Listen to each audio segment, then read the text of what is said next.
పూరా లోకల్. సమీకరణాలు కుదరలేదని అంటుండ్రు. ఎందుకు కుదురుతాయో సమీకరణం? మనసు ఉంటే మార్గం ఉంటుంది. ఎవరు కుదరలేదు రాకుండా ఎందుకు కుదురుతాయో సమీకరణలు? నీకు నీకు నన్ను పార్టీలో తీసుకున్నప్పుడు కదా మీ ఇద్దరు వదలం ఉండాలి కదా, తెలుసుగా. మన పార్లమెంట్ ఎన్నికలప్పుడు రెండోసారి ప్రామిస్ చేసి మాటిచ్చినప్పుడు కదా మీ ఇద్దరు వదలన్నాయి. అంటే అది ఎట్లుందంటే ఒడ్డు దాటినాక ఓడమల్ల పొడు దానిగా బోడమల్ల అన్నట్టుంది. ఇప్పుడు సమీకరణం కుదురుతలేమని మన బట్టి విక్రమార్క గారు అంటుంది.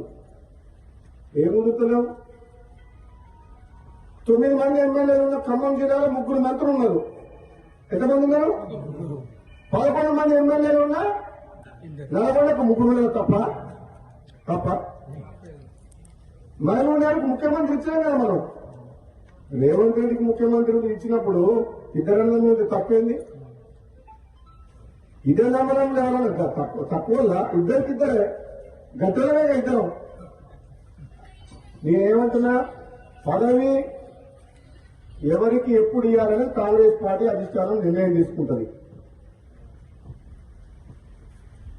ఆలస్యమైనా సరే నేను ఓపిక పడుతున్నా. పదవుల కోసం పాకులాడే వ్యక్తిని కాను.